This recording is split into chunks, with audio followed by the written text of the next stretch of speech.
Yeah, I was going to say Kentucky weather. How is it that on one day it's cold enough that you need a coat? The next day you're walking around in shorts and T-shirts. How about the same day? That happens too. The same day. We had a day just this last week where I came in and there was risk of snow. It was in the 30s.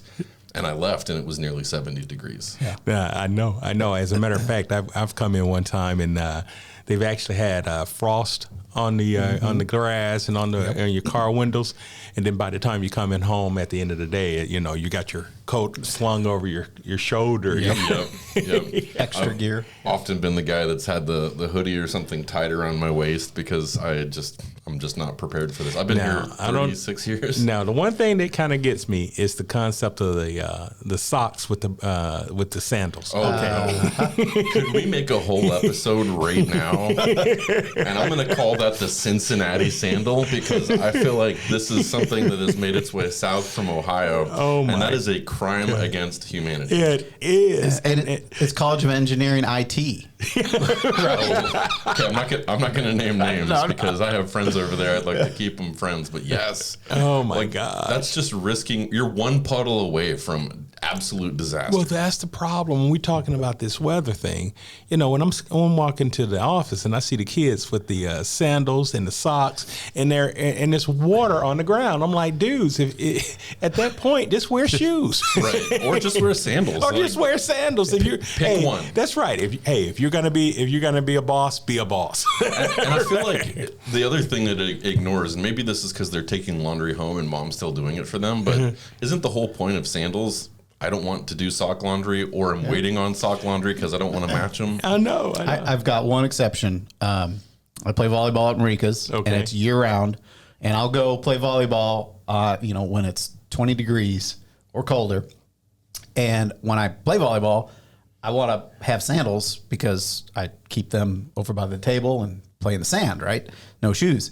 But I wear socks because my toes are cold as I'm getting there. Gosh. So I will say, you will see dozens of people walking to Marika's wearing the, what do you call it? The Cincinnati. The Cincinnati slides. Oh my gosh. I'm sorry.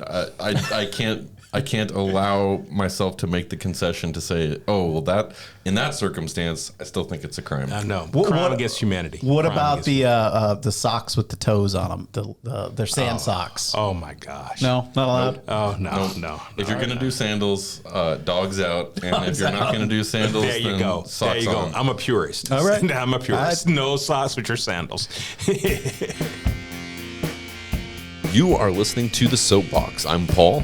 And I'm Eric. This all started out with a list. What's that all about? So I've compiled a list over the years of things that just bother, things that grind my gears. And I shared that list with you. And I thought, you know what? That would make interesting conversation. Sometimes I'm going to want to agree with you, and it's just going to be something we talk about. Other times, though, I'm going to want to steel man the opposite position because I think that's just interesting conversation.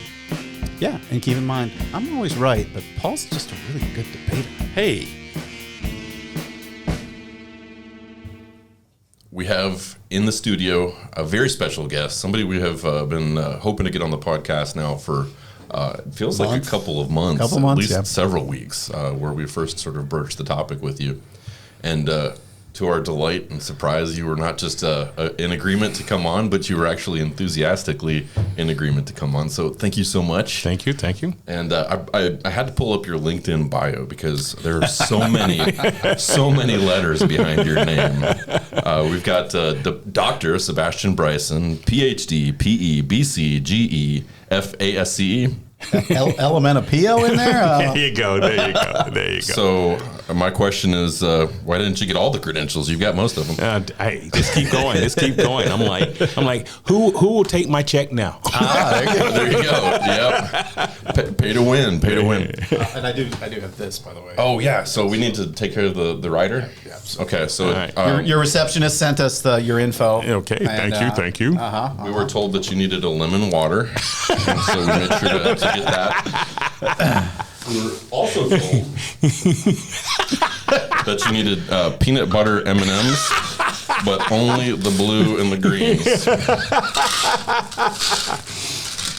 Now this is a class act, boys. Hey. This is a class act, boys. This is how we do it. Oh yeah. Okay. Turns out Eric's writer says all the other colors. So That worked out great. It worked out really well. I wasn't ready for that one, but all right. I'll take it. We'll just put some in here. This is why you skipped lunch. This is why you skipped lunch. We're keeping it classy today. All right.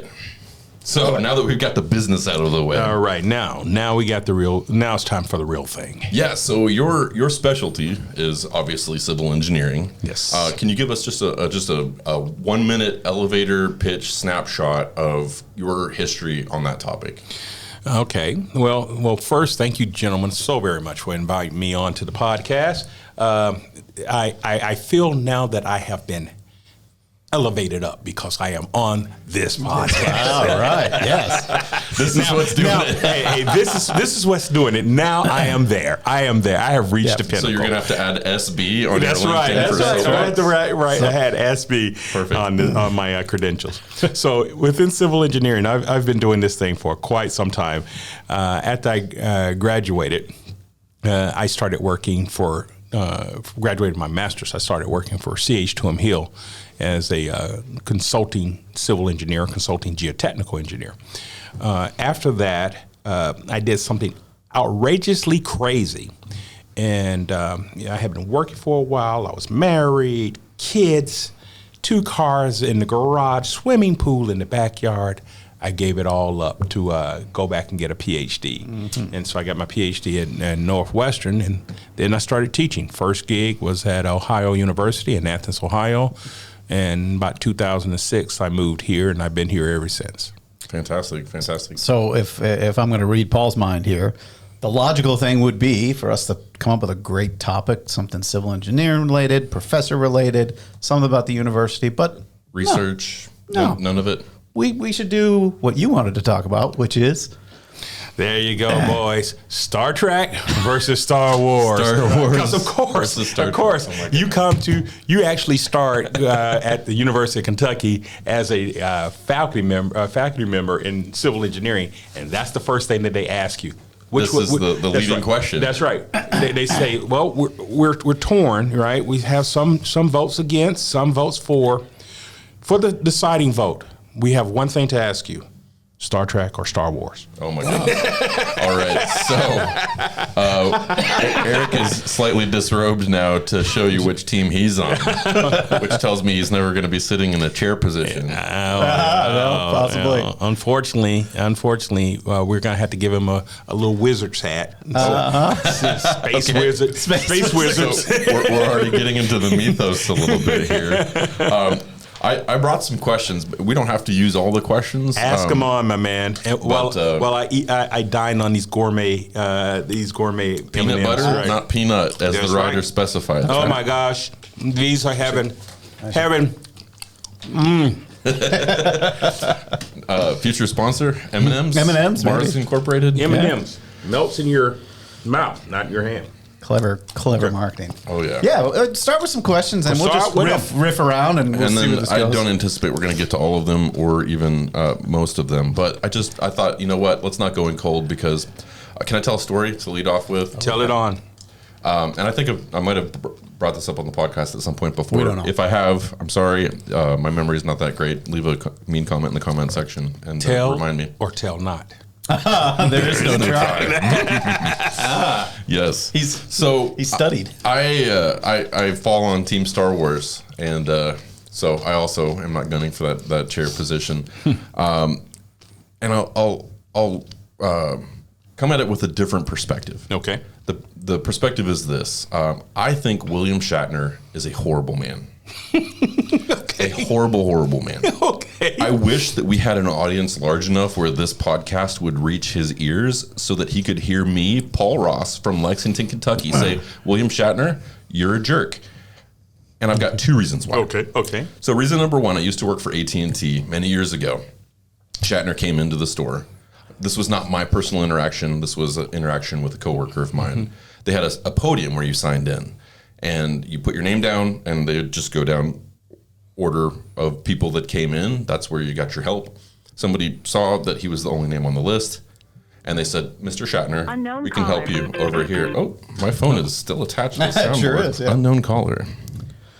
That's all right. We're just testing the Bluetooth. That's right. okay. It works. It works. It works. I should have taken it. We could just have a conversation. We could have just had a spammer on the. So they said, Mr. Shatner, could you come over here? And he got angry because that's not the pseudonym that he had written on the podium. Walking around as William Shatner, one of the most recognizable faces in Lexington, Kentucky, this guy proceeds to berate the person who just used his name and offered him help for cellular service. Just tore him down, acted like a baby, and refused service until they read the name that he had written on the paper. So that's reason number one, and this wasn't my personal interaction. But my personal interaction, my wife for a time was a missionary in Papua New Guinea. Okay. Which for people who are not good at geography, that's not in Africa. This is north of Australia on the Indonesian chain. And so I went to visit her in Australia, trip of a lifetime, 4 weeks in Australia. And I was super excited, but I had to catch the red eye from Lexington to Los Angeles to then go LA to Sydney. And William Shatner was catching the red eye with me. And we were the only two guys in the airport. This was early time. I got there super early because I didn't know what to expect. He's sitting there, he's reading a paper. And of course, I'm starstruck because it's William Shatner, and everybody knows him from the Priceline commercials and his spoken word album. And so I approached him, and this was pre-iPhone days. I had my little BlackBerry with a camera built into it. I said, Mr. Shatner, I'm sorry to interrupt you. Is it okay if I get a picture? And he looked up at me with disdain on his face, and his eyes were just bloodshot red, probably from a night of binge drinking in his evil lair. And he just did this. He just flicked his wrist like I was the help, right? Shoo. Garçon, no thank you. No refills at this time. Don't bother me. I'm reading my paper. Didn't say a word to me, and then just proceeded to completely ignore me and proceed as if I didn't exist while we were, again, the only two guys in the terminal. So, William Shatner, I hate you. So separate the art from the artist, then, huh? I was going to say. Yeah, we did a whole episode on that. If you did your homework, you would realize that you are not the only one that did not like William Shatner, including the cast of Star Trek. Yes, yeah, he got snubbed in the new movies when Leonard Nimoy got a guest appearance. And I think there was quite a bit of public kerfuffle because he just assumed he would also get the same invitation. That is correct. Did not. That is correct. So I guess what I'm saying is that doesn't disqualify me from being a Trek fan. Then Good that man. just puts Good me man. in a certain category of Trek fans that recognize that you do have to separate the art from the artist. All right. Go ahead. All right. Ask on. There's my very long-winded story there. So here's question number one. Thinking about the Star Trek universe and also the Star Wars universe, if you had to be magically transported to one of those two places, which would you rather exist in? I would like to exist in the Star Trek universe during Picard's time. Oh, Okay. Because now during Picard's time, we've done a lot better with our warp drive technology. We've done a lot better with our transporter technology. The geopolitical scene is a little rockier than what it was portrayed in the original Star Trek.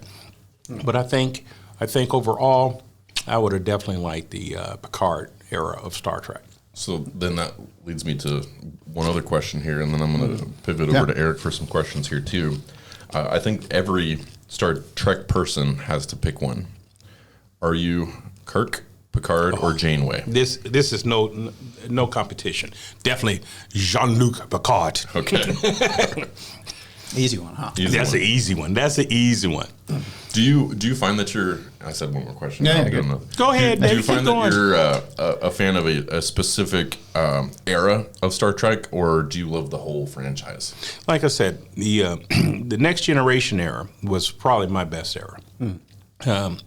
Deep Space Nine, the space travelers stuck on a space station. I didn't like it, and I thought that the acting a lot of times and the storylines, a lot of times they didn't resonate with me. However, there's one particular episode of Deep Space Nine that explains the concept of God, and we'll talk about that later. Oh, okay. One concept of Deep Space Nine explains the concept of God. But yes, it was. It's definitely the next generation. So I'm not a very big Star Trek fan. I didn't really get into it much. I'm embarrassed to admit even how many episodes I've seen of any of it. But I'm very much team Star Wars, obviously. What would you pitched us this idea? What makes Star Trek better than Star Wars? Star Trek. So the difference between Star Wars and Star Trek, Star Wars tends to be science fantasy, where Star Trek tends to be science fiction. Sure. So the engineer in me just resonates with Star Trek because now all of the things, as a matter of fact, we have said so many times, Star Trek was visionary. So when we see our phones right now, our phones are tricorders. Huh.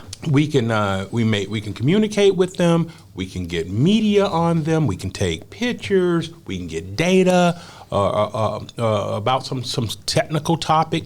We can even give them to get our biometrics. So this has become, in essence, the tricorder of Star Trek. That's a device in Star Trek? That's right. That's a device in Star Trek.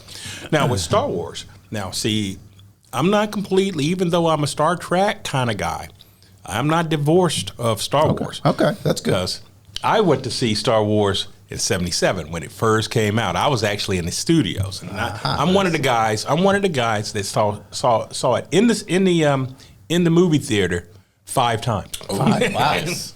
I was 1 year old, so I was -6, so didn't get that opportunity. I saw Return of the Jedi multiple times in Best Buy because they would screen it on their big screen TVs, and Mom and Dad would be shopping, and I would just be parked right there and watching it and rewatching it and all that. But the Star Wars re-release when Lucas went through and '97, and remastered, remastered some of it. I saw each of those in theaters, and that was actually hitting at a really, really good time because '97 for me would have been probably 8th or 9th grade. No, I want to tell you how bad it is. So when we talk about the divide from good versus evil in the Bryson household, and my bad children are Star Wars children. Right? good job. You raised them right. The dark side. How bad is it? My eldest son. We ended up getting the Star Wars soundtrack, and we had, of course, the box set, the 3, and then when the next 3 came out, we had the box set, and he would watch them over and over and over. Well, it got so bad that we ended up getting the soundtrack, the John Williams soundtrack, and so my kid, not watching the show or not watching TV, would put on the soundtrack and he would have his little toys and he, dun dun dun dun dun. Yeah. He's up there. He's acting out the entire movie without even having the movie on. So now, how old was he when he was doing that? Oh my gosh, he was like 4 or 5. Exactly. Living in your basement. Yeah, right. There it is. Yeah, I've got 3 kids, and I've got a 4-year-old, 7-year-old, and a 10-year-old, and it is 110% pretend play in the household. So you do kind of hope that they get attached to a franchise that you can tolerate. That's right. My daughter's teacher 2 years ago got her hooked on Harry Potter, and I couldn't have been madder because I don't love Harry Potter. It came out far after I was the target demographic, so I never grew up on it, didn't read it. Watched the movies, but didn't really care about them or enjoy them. And then all of a sudden, it's like, Dad, which house are you? Like Ross house. So that's the house. Yeah, you're the same house. That's how it works here. Oh my gosh! Now you mentioned the toys. Playing with toys. Have you kept those? Do you kind of understand the concept of Star Wars merchandising and how the Star Wars toys over the course of time ended up in the trash, lost on the playground. Yeah. In Goodwill. Yeah. My Star Trek toys. Now, I used to have on my desk, Enterprise E, that was Picard's Enterprise, and the Enterprise A, that was the original Enterprise that after the original Enterprise got blown up, they rebuilt it as Enterprise A. So I used to have those on my desk, And over the years, the kids played with them to the point that stuff started falling off of them. Right now, if you go into my office right now, and you look straight behind me, I have Captain Sebastian Bryson, captain of the Enterprise. Nice. That's in my office right now. If you go in my office right now and you look up above my desk, there's a Millennium Falcon, which is the vintage one that I bought these for my kids when they were getting into it. And turns out I tried to keep all the vintage stuff in better shape. I bought a Nintendo Switch for my kids, so yeah, I totally get that. Yeah. So you've talked about the technology. This should be a question that you have thought about and maybe even debated with other Trek fans. Can I use Trekkies? Is that a pejorative? Yeah, you can use Trekkies, Trekkers. Okay. I'll take them all. All right. So on the concept of the transporter, theoretically, in science fiction, it takes matter, it converts it to energy, it transmits the energy, and then it reconstitutes the matter in its new location. That is correct. Isn't that killing a person and then just making a new person? Interesting that you say that. I'm listening to a book on to say a book on tape. I'm definitely dating myself at this point. Yeah, audio book. There you go. And they deal with this concept. What is the book? The book is called Star Splitters. Okay. And right now they're dealing with this concept of what makes a human, right? So their teleportation is similar to the transporters, where except what they don't do is they don't reconstitute the body. So whatever energies, memories, essence, my wife would say the soul, which we get into long battles about, can you actually transport a soul from one entity to another? So in essence, they say that if people are not necessarily the physical body, but all of these other things, the energies, the soul, blah, blah, blah, then if you can, using quantum entanglement, if you can take that and move it from one area to another, then the body that's left is just a shell. And so what they do in the book, not in Star. Whenever we hear a siren, we always say, take a shot. So for the listeners that are listening late at night and they've got a drink out, they take your shot. They take their shot.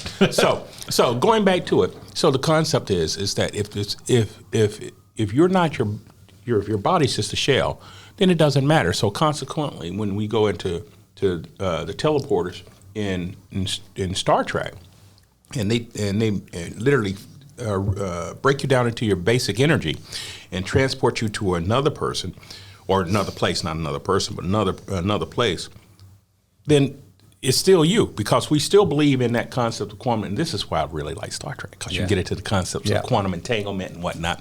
And then you realize that, if all this is just a manifestation of energy, and energy is not created nor destroyed, all I'm doing is transferring it to a different state, moving it from one location to another location, and then transferring it back to its original state, it's the same person. So this is the Theseus paradox of the Star Trek transport system.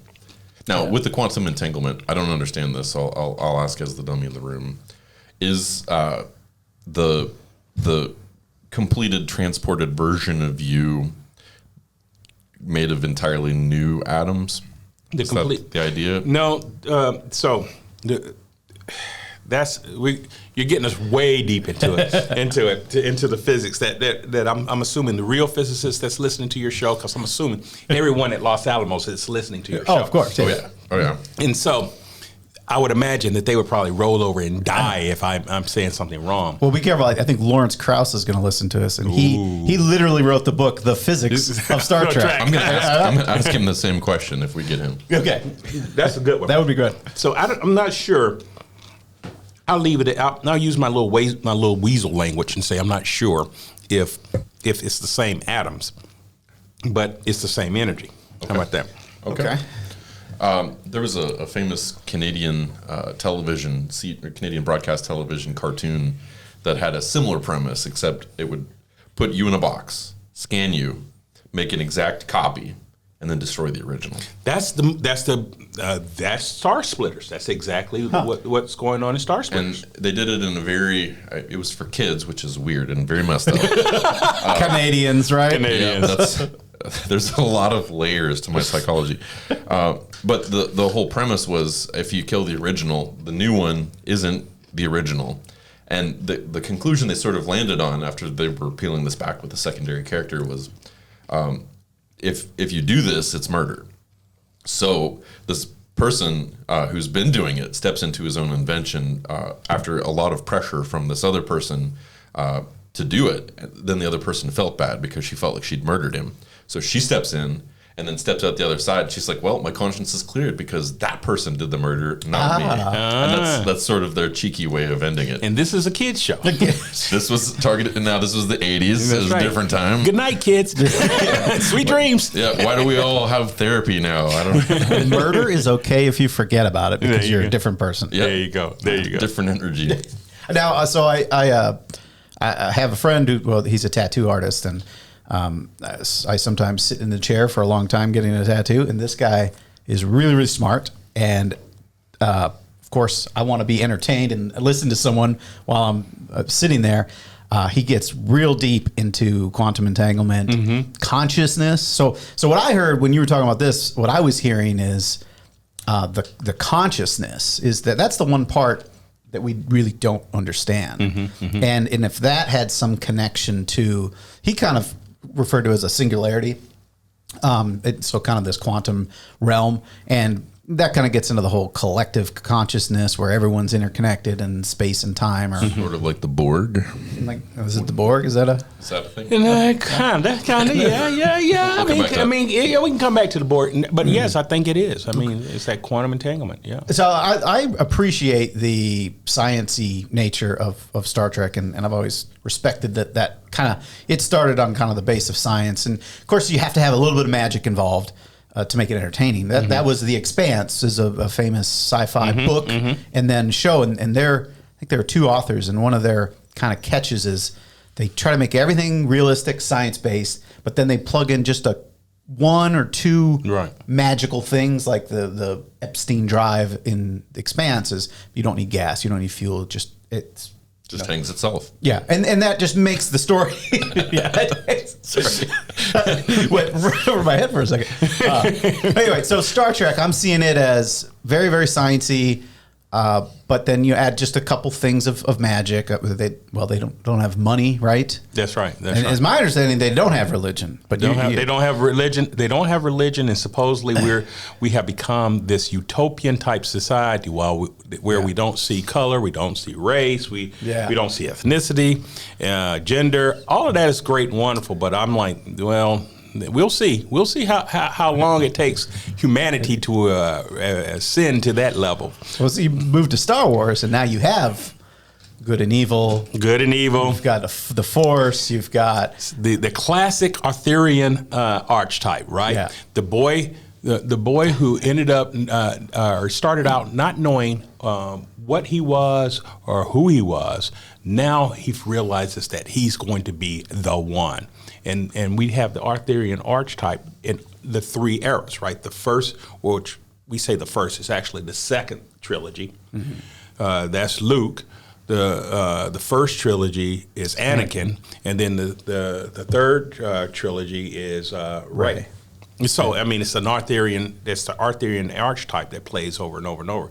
Hence, is the reason why I'm surprised that you don't like Harry Potter. It's the same thing. Arthurian. I've often heard Harry Potter described as Star Wars with wizards. That's exactly right. And I think I probably would like it more if I had the nostalgia for it. Because one thing I think I've commonly seen among Star Wars fans who have somebody in their life that's never seen the movie, if you introduce somebody to a movie that was produced in 1977 and you say this is good and you're going to enjoy it, the pacing is slow, the effects aren't that great. There's a lot of things that people sort of overlook with nostalgic goggles that you wouldn't overlook today.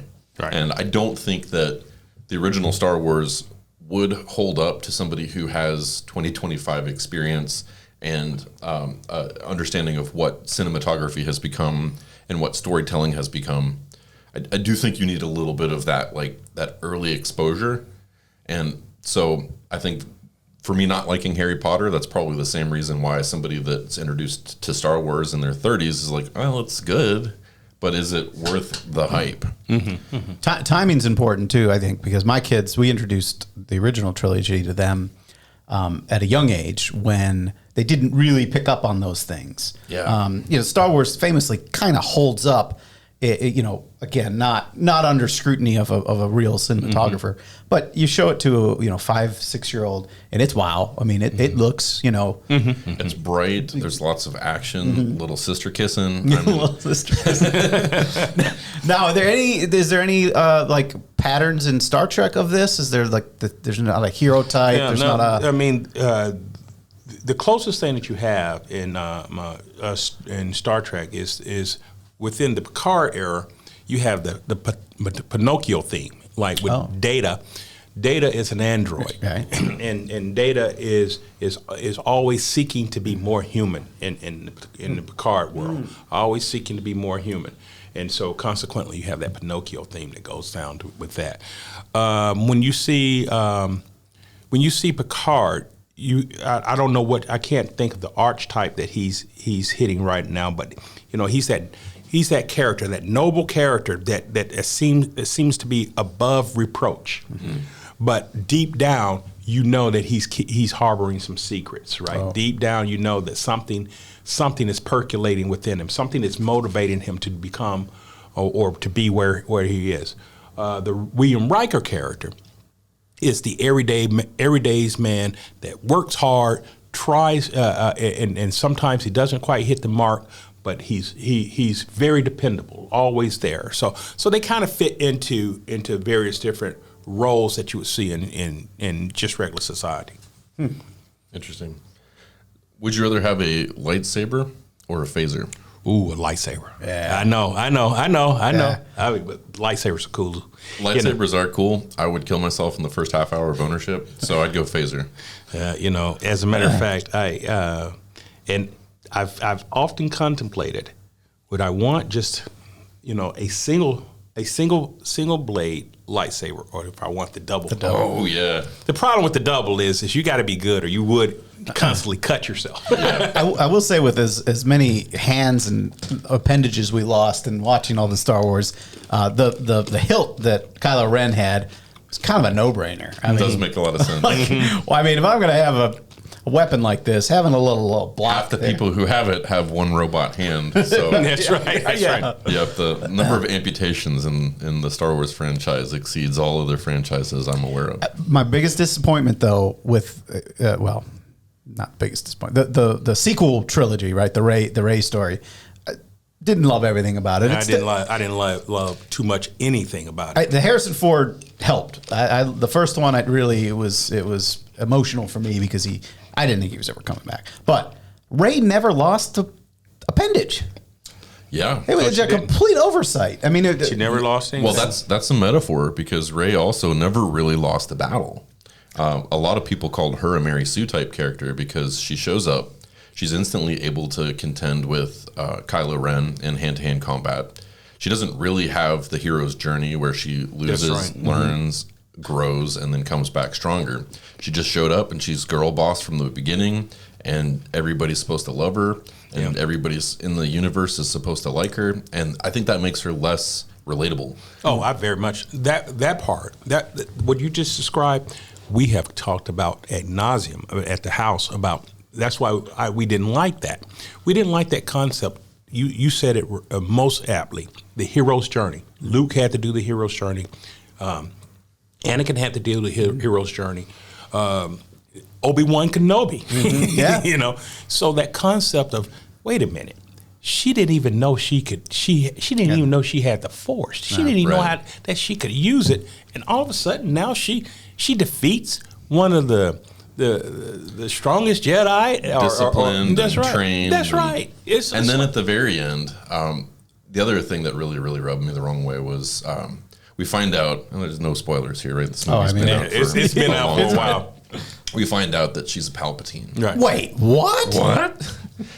find out that she's a Palpatine, and that is a noble namesake in the universe, though noble for the wrong reasons. Yeah. Right. Then she just adopts the name Skywalker. It's not bestowed upon her. Right.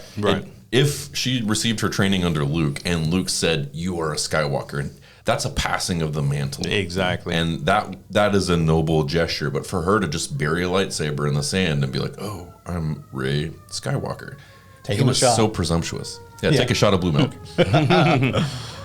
Yeah.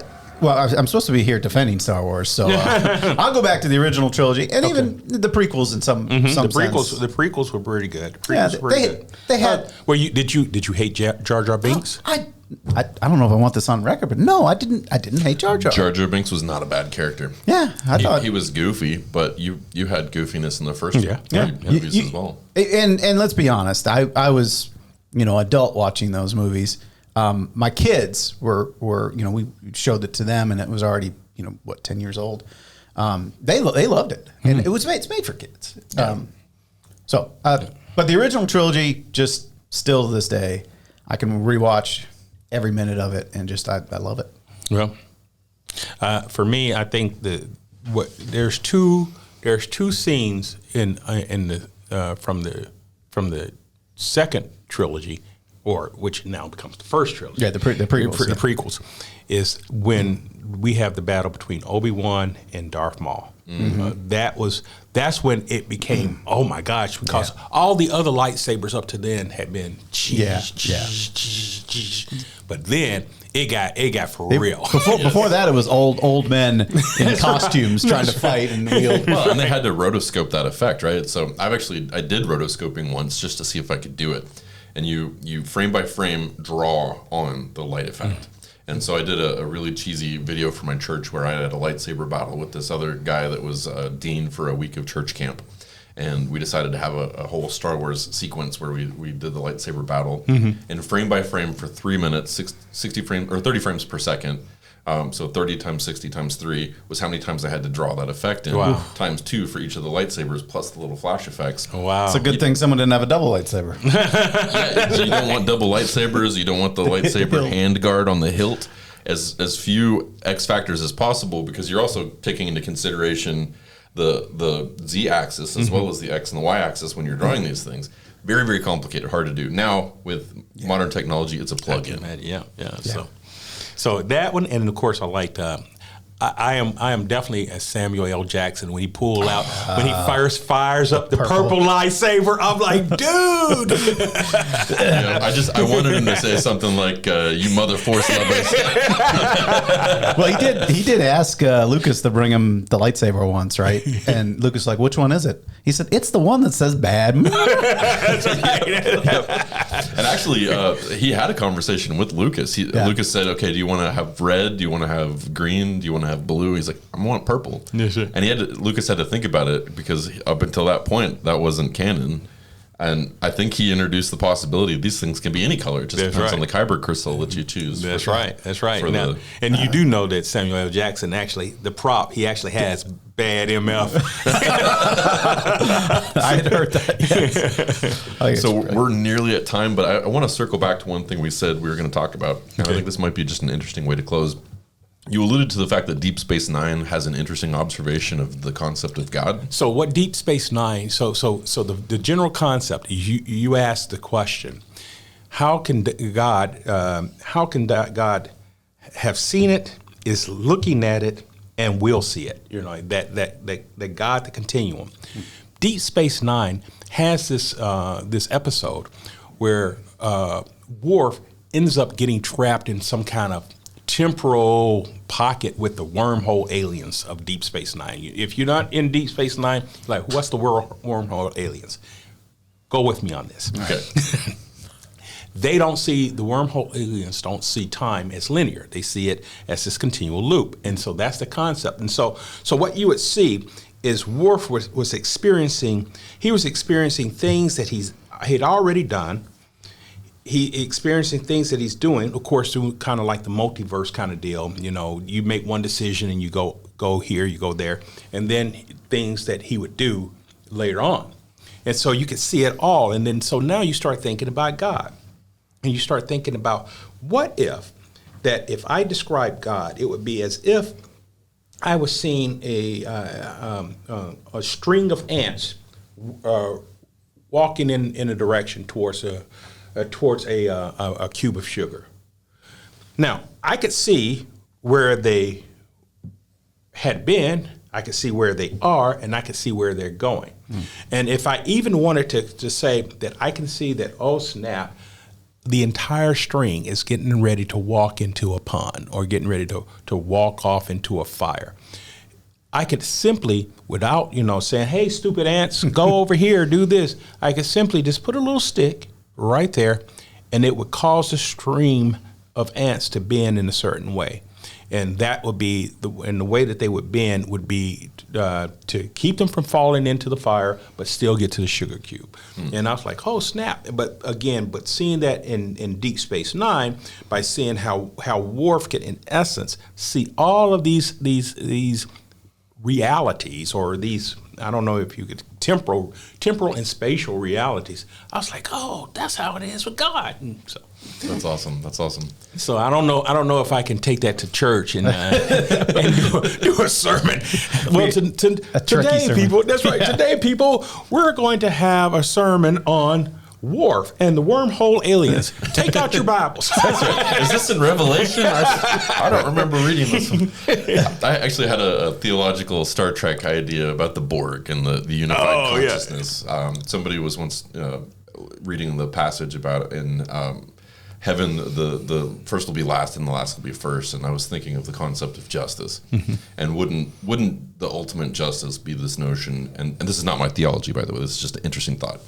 Wouldn't the ultimate justice be the way that you treated the least of these comes back in the sense that when you get to heaven, you get that Borg collective experience. And now all of a sudden, the worst you've ever treated somebody is the worst that you've treated yourself. The most you've ever helped somebody is the most that you ever helped yourself. And if you end up as one collective consciousness, then it's just a beautiful symmetry of you got to be, the most handsome guy with a six pack, and also, a bald guy with a beer gut, and you had all those experiences simultaneously. In Star Trek, that's another thing. All of their people and all of their, at least in the original episodes, and even some of the Next Generation episodes, they represent social, political, or geopolitical situations that we have, right? The Borg was supposed to be the extreme example of I think, was it socialism or communism? Socialism. Yeah. Socialism. We had episodes where they dealt with the frivolities of race, where you had one guy that he had a right side of his face was black and the left side of his face was white. But the people he hated the most, they had the opposite, right? The other side of their face was white, and the other side of their face was black, and they hated each other. And the guy says, "Aren't you guys the same?" And they would, of course not. Don't you see? He has the right side of his face is black, and the left side is white. For me, the right side of my face is white, and the left side is black. And it was like, okay. And that's like a really fun way of framing something that's just as stupid. And so they had a lot of those kind of social commentaries. Even this is way before we start talking about the lesbian, homosexual, the LGBTQ plus communities. They had episodes way back then that dealt with gender neutrality. So it was kind of interesting. So I know we're going long, but I think this is season 2. You can cut it wherever. Because something I didn't get to that I wanted to mention that ties in nicely what you're saying is Seth MacFarlane famously does Family Guy, and he's very clearly a Star Wars fan and very clearly a Star Trek fan. He's probably the weird Venn diagram of people that just like them both. And he did the Orville. And the Orville, it obviously is a clear homage to Star Trek. And that, if you've seen some of those episodes, they do the same thing. They use alien species as a metaphor for race relations, and there's a whole race of guys, a bunch of guys. They're all guys, and if a female is born, they convert her, and so they get into a lot of social issues. Of course, Seth MacFarlane's very, outspoken about some of these issues. He's actually an atheist. He is, yeah. And the funniest thing is that when he started up the Orville, it was supposed to be a spoof. Yeah. But the episodes got to be so hard hitting that they quickly moved from the hardcore spoofing and to become more true episodes, and it actually got to be a very, very strong show. So I watched it with my daughter. We enjoyed it. Yeah. Yes. Well, one last thought, and then we'll put a bow on this here. Yep. You are soon to be next week a TED Talk veteran. Yes. You're going to be a TEDx, one of 6 here at the University of Kentucky. That's correct. What are you going to be talking about? When the Earth moves, the growing threat of climate-driven floods and landslides. So I feel like, we're going to need to book you for some voiceover work. Can we just get you to do season 2 of the Soapbox? That's right. Yeah. Okay, so resilience. Yeah, that's right. It's going to be the main focus. The main focus is going to be on the concept of advanced science and technology. By the way, advanced science and technology is the hero of the story. Oh. Okay. And so it's going to be how advanced science and technology is helping us address this issue of the climate-driven floods and landslides. Fantastic. And do you try find try not to make it too sciencey. Yeah. In this room, I don't think too sciencey is a problem. Do you find that there's pushback right now, given the current political climate? Freaking deacon, yes. Yeah. And as a matter of fact, I actually have one of the banned trigger words in my presentation. Uh-oh. And I'll give you guys a preview. Oh, okay. Heard it here first. Climate change. Uh-oh. We don't have one of those. Here we go. I'm looking forward to it. I think we're going to push to try to get this out before your talk. So maybe is this going to be streamed or in person, or it's going to be so how it's supposed to work is that on the 25th of March, that's when we will be in the student center, and that'll be in a live deal where I'm doing the do. Mm-hmm. Afterwards, it gets uploaded to TED Central. Okay. And they will make sure that I don't say something crazy. Yeah. And assuming that I have not said anything crazy, or that the powers that be haven't said, he said climate change. Oh my God, And so I'm We're gonna have to beat that. Yeah, I'm assuming. Yeah, you'll hear me talk. Oh yes, and then we get to.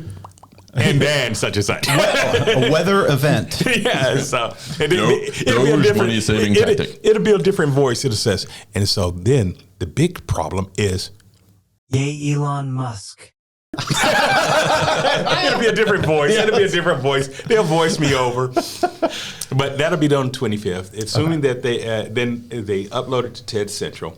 Assuming that TED Central gives me the thumbs up, then they'll put it out for distribution. Fantastic. Awesome. I'm looking forward to it, and thank you so much for making the time to be on this podcast, Dr. Bryson.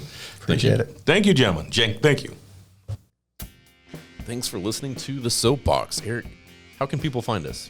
Well, conveniently, we put everything on our Linktree site. You can go to Linktree, search SoapBox Lex, and you'll find all of our socials there, plus ways to reach us, ways to engage, and some of our original content, so you can see some of the other stuff that we do.